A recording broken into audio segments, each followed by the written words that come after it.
Next Pats podcast is presented by FanDuel Sportsbook. Make every moment more.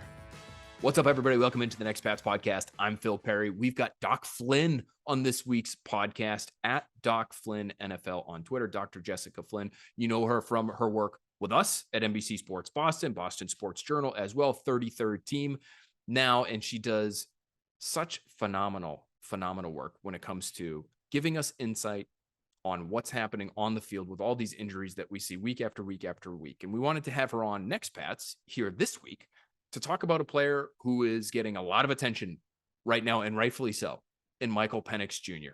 Heisman finalist. His team is now in the college football playoff, and consistently around Michael Penix, despite all his on-the-field success over the course of the last couple of years, and even going back further than that during his time in Indiana, the injury history looms over Penix when it comes to his draft value and his draft stock and anticipation about what might end up happening with him this spring and who might be willing to make that leap to draft him to their team.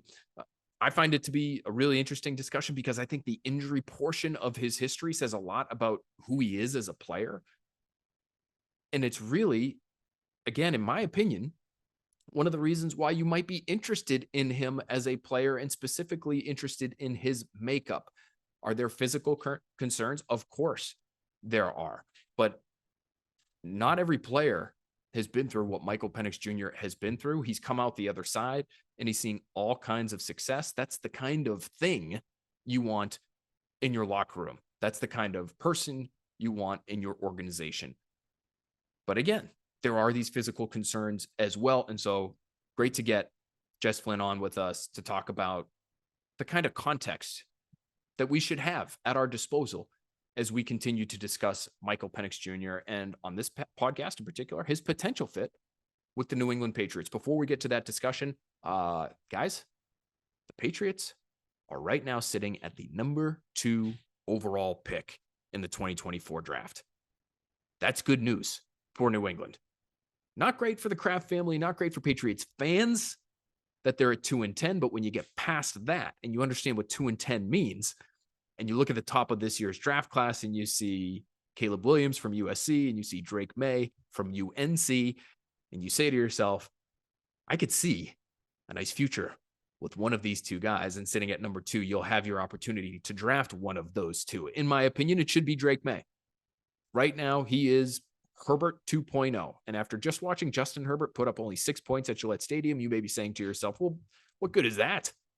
But if you could get him some receivers who could catch, everybody should be interested in a Justin Herbert.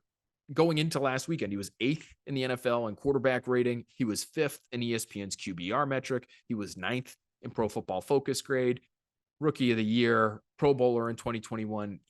He's a very good quarterback. And in the right situation, a player like that should be able to thrive. Now, what I like especially about Drake May, and the reason why I would choose him over Caleb Williams, who is a dynamite talent in his own right, there's no doubt. May has the ability to both execute big-time throws at a high rate. Now, these are Pro Football Focus's most difficult to complete passes. They factor in down, distance, situation, the accuracy of the throw. Typically, these are down the field throws, but he had an 8.7 big-time throw rate last season. This season, again, very high at 7.5%. In both of those seasons, he also recorded a sub 2% turnover-worthy play rate. Those numbers are courtesy of Trevor Sikkema, friend of the podcast. He's at Pro Football Focus now, and he just released a first-round mock where he does have the Patriots taking Drake May at number 2. So he would be my first choice in this scenario. In Sikkema's scenario, he's still there for the Patriots at number 2. You get somebody who can take care of the football, as evidenced by that turnover-worthy play rate, but can also make the big strike down the field, the accurate throw down the field when necessary, evidenced by that big time throw rate. And that to me is exactly what you're looking for. Caleb Williams can do so much off schedule. We talked about Caleb Williams in depth with Matt Castle on last week's pod. His talent is immense, But if you're looking for an offense that operates on rhythm and timing, and you do want to have some structure to your offense, he has some growing to do in that regard. So does Drake May, no doubt about it. But for me, the turnover-worthy play rate that he had this past season at 3.5% is a little higher than you would like it. You could say, look, Phil, come on. We're splitting hairs here. Sub 2% for Drake May, 3.5% for Caleb Williams. What's it matter? And I would say it's fair. That's why I would say Caleb Williams is still probably worth a top 2 draft pick. I would just say, if I had my druthers, I'd go with Drake May. Now, what if the Patriots are sitting at number 2? Just to go through a little thought exercise with you here. Say they're sitting at number 2. Say Drake May goes number 1. Or say Caleb Williams goes number 1. Whoever they truly wanted most is not available to them at number 2. Well, what if you're into making a trade? I looked into a couple of trade scenarios via the Rich Hill, our buddy Rich Hill, hit the draft trade chart that he puts together every year. Feels very accurate when we're talking about trades and what's required in terms of compensation when you're swapping these things. If you're the Patriots and you want to trade down to maybe number 8, say Chicago is desperate to have Marvin Harrison Jr. Say they get their quarterback, they're slotted at number 1 right now. Say they love Drake May, and they took Drake May, and they want to pair him with Marvin Harrison. So they're trying to get up to number 2 with the New England Patriots, and they have number 8. And the issue with Chicago is they don't have any second-round picks this year.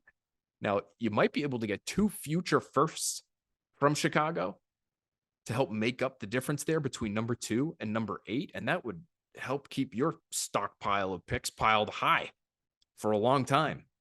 And maybe you could still get LSU's Jaden Daniels, who we love here on this podcast at quarterback, or LSU receiver Malik Neighbors at number 8 by moving down with Chicago, and then you carry out the rest of your draft from there, and you've got ammo for the future.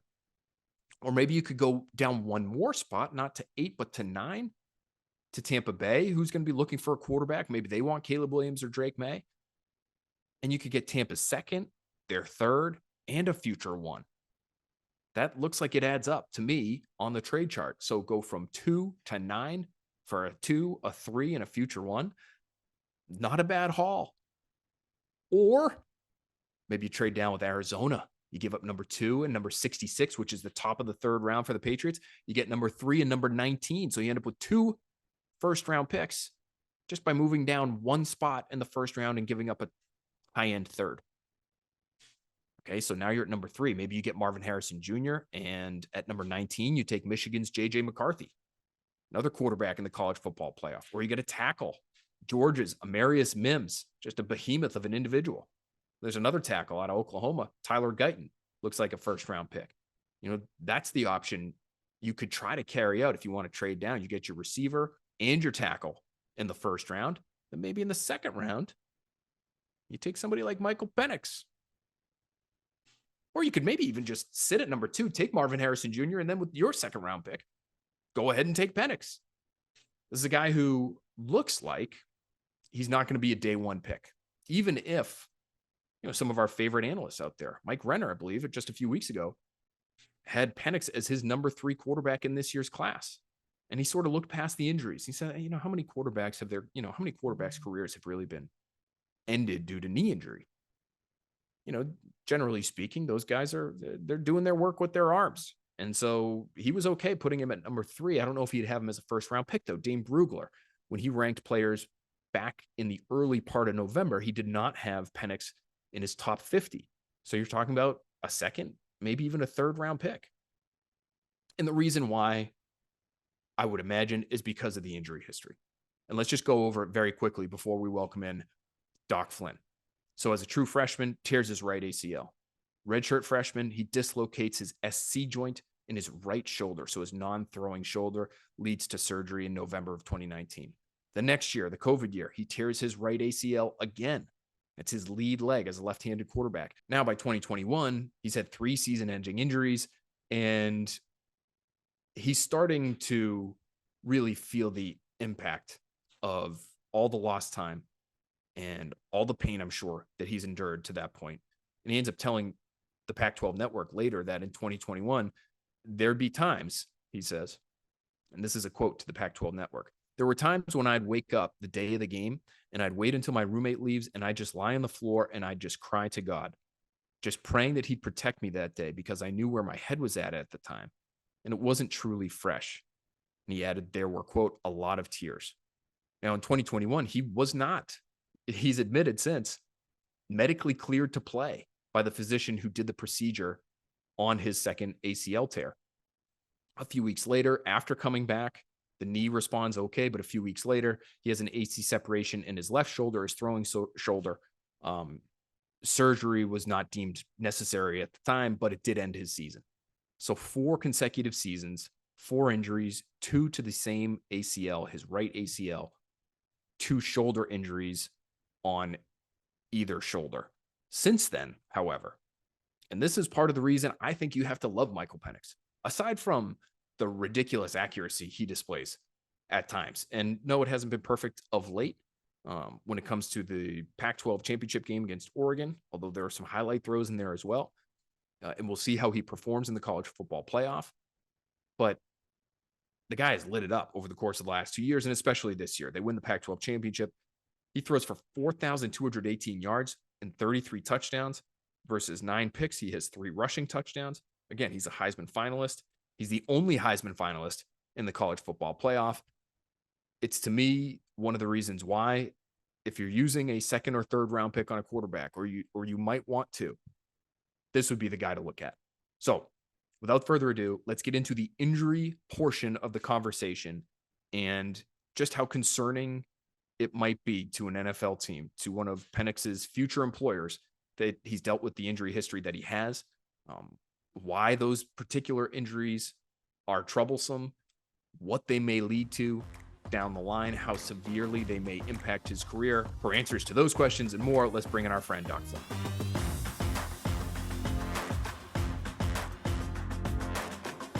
There she is, our friend, Dr. Jessica Flynn, sports medicine doctor. You know her from her work at the Boston Sports Journal, also the 33rd team. Jess, thanks so much for being with us here.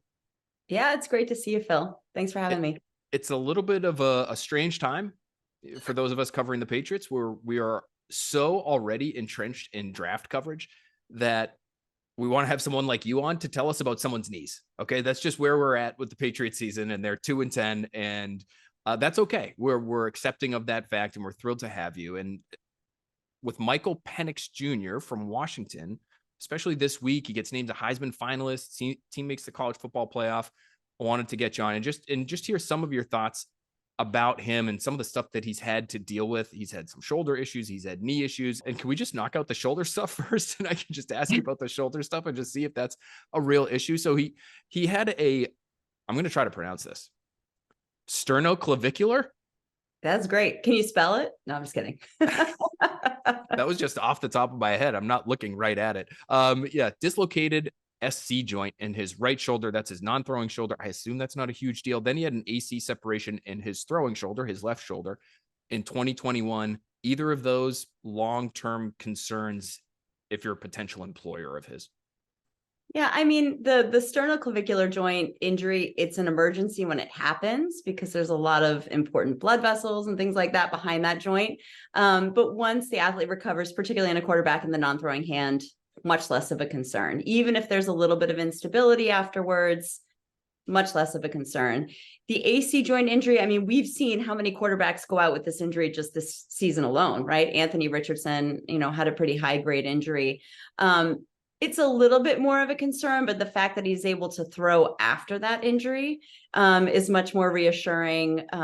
And so any time from that injury is going to help to reassure everyone he's throwing fine. It's not affecting his form. Okay, great. So the knees are really what get the most attention, and it's one knee. Unfortunately, I mean, gosh, the poor guy has been through so much over the course of his college career. So when he's a true freshman, he tears his right ACL in October, so his lead leg as a left-handed thrower.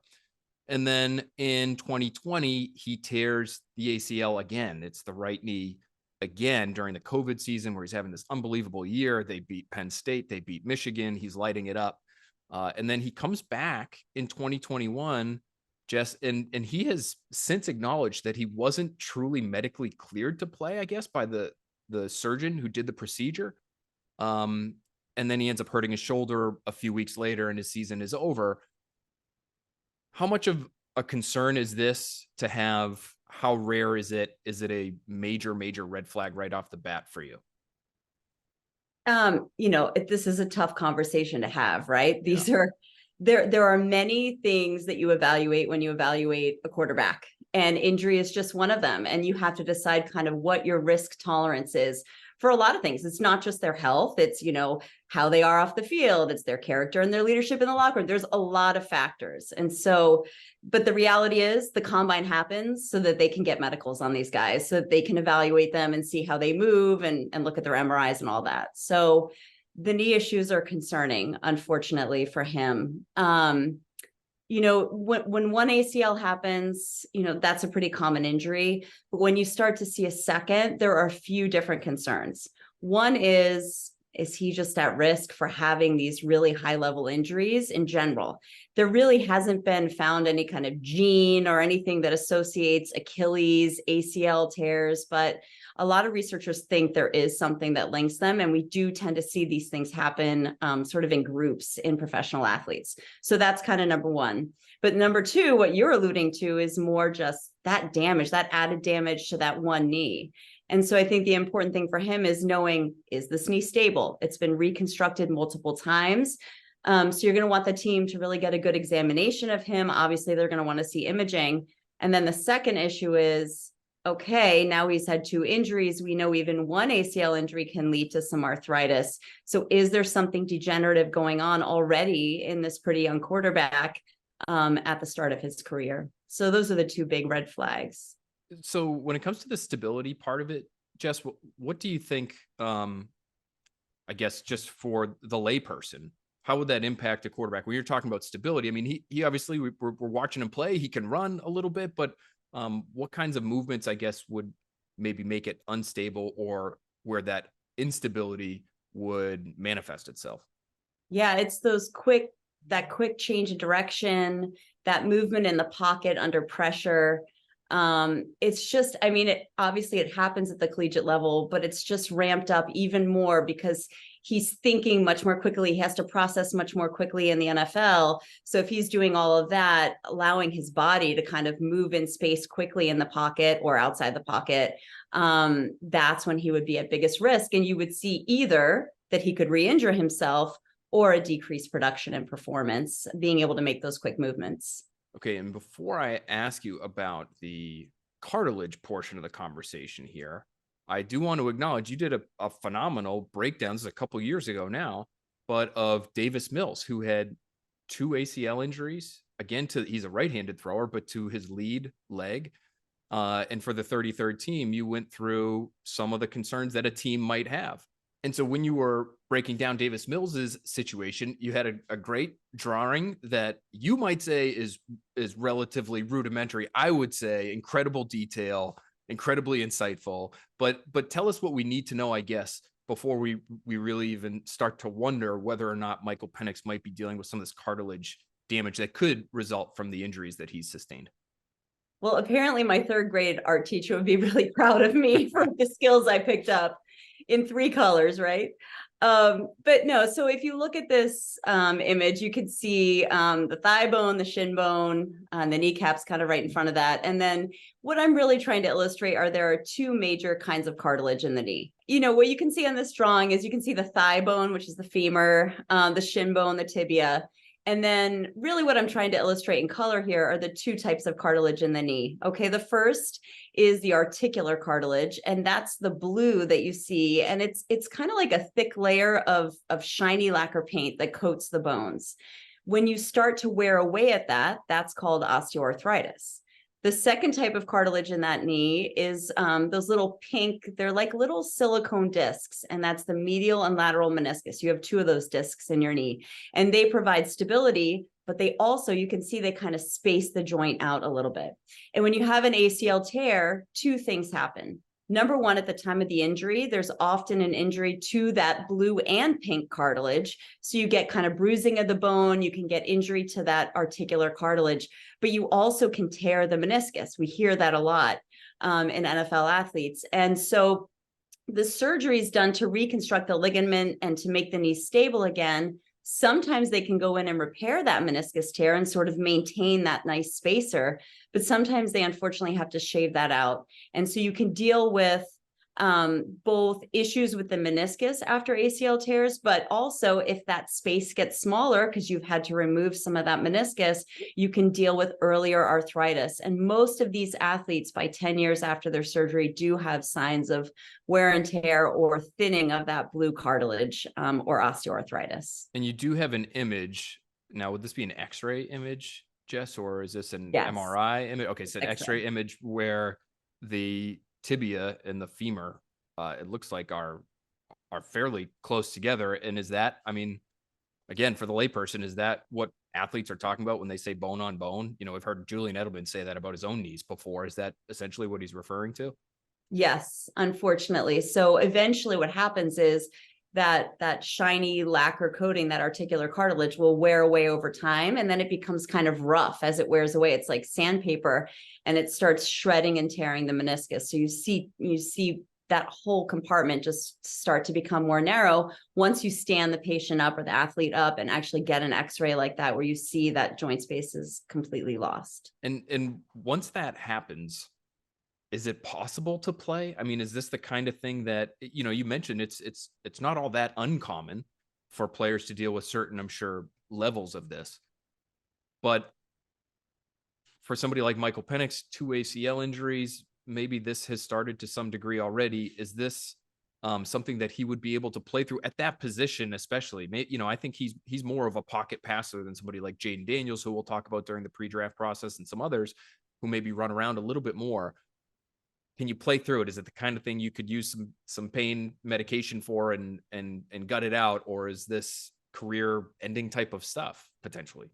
This is the kind of injury that does end careers, unfortunately, but it doesn't happen overnight, right? So yes, athletes can play through this until the day when they can't. And we've seen other quarterbacks in the NFL who have had significant osteoarthritis in their knees play through it. And honestly, we didn't really hear much about it. So this is something that a lot of athletes in the NFL are playing through. But the question is, do you really want to be having that discussion before draft day, right? Like, this is something that has to enter the conversation. And it's not just one ACL, it's 2 ACLs. So now he's had 2 ACLs. That puts him at risk of an ACL injury in the other knee. And we've seen athletes go through this. I mean, we know Malcolm Mitchell's history. He really struggled. Obviously, it's a different position, but he really struggled with ACL injuries. And then, I have a good friend, Jake Butt, played tight end at Michigan, looked like he was going to be a star in the NFL and just could not stay on the field because of the ACL injuries and secondary arthritis in the knees. As the weather gets colder, the NFL offers stay hot on FanDuel. Right now, new customers get $150 in bonus bets with any winning $5 moneyline bet. That's $150 if your team wins. If you've been thinking about joining FanDuel, there's no better time to get in on the action. The app is so easy to use. There's a wide range of betting options, including spreads, player props, over-unders, and more. So visit FanDuel.com/NBCSB and kick off the NFL season. FanDuel, official partner of the NFL. MA 21 plus and present in MA. Hope is here. First online real money wager only. $5 pregame moneyline wager required. $10 first deposit required. Bonus issued as non-withdrawable bonus bets that expire 7 days after receipt. See terms at sportsbook.fanduel.com. Gamblinghelplinema.org or call 800-327-5050 for 24/7 support. Play it smart from the start. GameSenseMA.com or call 1-800-GAM-1234. I did want to ask you, and you bring up 2 examples there of guys that obviously they did all they could. They tried to play much, longer than probably most of us in the real world would have ever tried, because of the pain that they're dealing with and all the stresses and the emotional exhaustion that is associated with this stuff, especially as you're trying to work your way back. Are there success stories? I mentioned you went through the Davis Mills example a couple of years ago. Now, he's obviously not even playing anymore in Houston, but I don't think he dealt with much in terms of injury as a rookie. You'd have to go back and check. Are there success stories? You did mention there are some quarterbacks maybe who have played through some of this stuff. Any of those guys, were they ever open with it? Are there any names that you could share with us that might be viewed as, again, relatively speaking, success stories here? Yeah, I mean, I don't think it's a secret that Tom Brady dealt with some really significant knee injury issues. Had that ACL and MCL injury. The MCL's repair got infected. It had to be sort of readdressed. And there were times where I saw him struggle on film, and I'm sure you saw too, Phil. Remember he was in that brace famously, and he had that moment where like he hit the turf and he just sat there, and it was like the knee couldn't move. And he was like, oh, it's just an injury to the brace. Well, okay. So there are guys, yes, who have injuries like this. And just because of the way they play, I don't know if it's mental strength. I don't know if it's their game. Tom Brady talks a lot now about he knew how to protect himself, and he was questioning whether other athletes have that knowledge, if they're being taught that anymore, or being taught that less. And so there are guys who can work around it and play through it. The last question I wanted to ask about Pennix in particular, Justin, thank you so much for speaking with us as long as you have. I've kept you longer than anticipated, and I'm positive that you have much more important work to get back to. The detail about Pennix saying and acknowledging that he wasn't cleared by the doctor who did his procedure. What is your reaction to that? Because for, I think, a lot of us that might see those comments or read those stories, I know my initial reaction is, wow, this is a guy who will not come off the field. This is a guy who, if you give him any sliver of a window to say you can play, he's going to take it. And I admire that. I get that's a sort of maybe an old school thought process, but I look at that and it's admirable in my opinion. But might it lead to more problems down the road, or is it just a shrug of the shoulders on your end? I just, you hear a doctor say something like that to a patient. What's your reaction as a doctor? Yeah, I mean, I think his story is remarkable, right? 4 seasons ended by injury in a row, right? And yet he still keeps coming back and he still keeps performing. So it's remarkable. And yes, that's the kind of character you want in your locker room. That's someone you kind of want to give everything to. And that's what makes this discussion so hard and so uncomfortable fairly, right? Like, this is a guy you really, really want, but are the injuries going to get in the way? I think it doesn't necessarily mean that his knee wasn't ready to go back. It could have been a variety of reasons that he went back before he was formally cleared by the actual surgeon. Especially in the NFL, you have team doctors, and then they go elsewhere to have their surgery done. So there is a lot of like, well, who's actually clearing? At the end of the day, it's the team doctor doing the clearance. So it doesn't really raise any red flags. I also think after an injury like that, and after his history, you can just really go to a dark place and just need to get back on that field. So we don't really know where he was kind of emotionally after that injury, and may have said something that, wasn't 100% accurate. Right. Well, Jess, thank you so much for speaking with us. I thought it was important early in the process. It feels so early. And especially, we're just getting into who Michael Penix is as a player. And at the same time, I did want to get into the injury stuff because it's a discussion that sort of loomed over him for months. And I feel like the details in some places are a little lacking. And even when you try to suss out the details, okay, what does it mean? That's why it's great to have you on. You can tell us what it means, and we can have a little bit more context as we go into the pre-draft process and the Heisman voting and all of this fun stuff that he's going to be a part of to finish out his college career. And we'll just have a fuller picture on everything he's dealt with. And I think in some ways it highlights who he is in terms of his character to really get into some of the detail on everything he's been through. Yeah, I would just leave you with this. I mean, injuries do not define athletes. It's part of the game. It's something every athlete has to work through, and how they respond to injuries is really what defines them. So that should also be a big part of the draft process and the draft discussion with him. No question.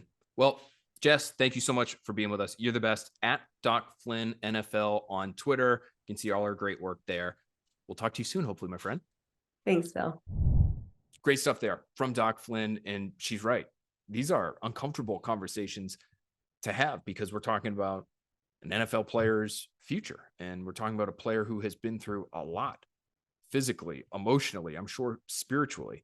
And for him to endure everything he's endured and get to the point where he is now, that to me makes him one of my favorite draft prospects already in the 2024 class. It's just a question of what level of investment NFL teams are going to be willing to make in Pennix after they understand in great detail what his medical history is after they're able to examine his knee at the combine, and maybe even after they put him through some pre-draft workouts just to see how specifically he'll respond. How stable is that knee? Let's see him make some of these quick change of direction movements that Dr. Flynn is talking about. Because in the NFL, if you're not going to be the most mobile guy in the world, if you're not going to be Jaden Daniels, for instance, who's running away from SEC athletes on a regular basis at LSU, you still do have to have some pocket explosiveness. Let's put it that way. I mean, Tom Brady was one of the best pocket movers in NFL history. Nobody's idea of an explosive athlete, and he had to deal with ACL injuries himself. He had the one big one in 2008. And so maybe, just maybe, when teams put him through workouts, Michael Penix Jr., they see that he has plenty of mobility, and it's going to be a while before he starts to experience some of the cartilage damage that maybe teams would be a little bit wary of, given Penix's history. And maybe that allows a team to draft him higher than others would. So it's all, in my opinion, important for us to understand as early as possible, just so we have the context we need before we truly get into some of our draft discussions after the 2023 season and as we move forward these next few months. All right, guys, thanks again to Dr. Jessica Flynn, the best. Happy to have her whenever we can to talk about these things. And maybe we'll get her on once or twice more before the draft arrives, because I'm sure there'll be some other injuries that we'd like to go through when it comes to some of these prospects that the Patriots may be investing in. Thanks to you for listening. Thanks to John the Skull Crusher Henry, our producer extraordinaire, for putting this thing together as always. And thanks to you for listening. Keep an eye out for our next Pats episode. The Patriots are about to take on the Pittsburgh Steelers on Thursday Night Football. So did they maintain that number 2 spot in the draft? Or do they end up pulling out a win on the road? If they do, my guess is it's ugly. Bailey Zappi versus Mitchell Trubisky. I hope you've taken the under, maybe more than once. Either way, we'll talk about that game a bit and whatever it means for the Patriots next week. Looking forward to it.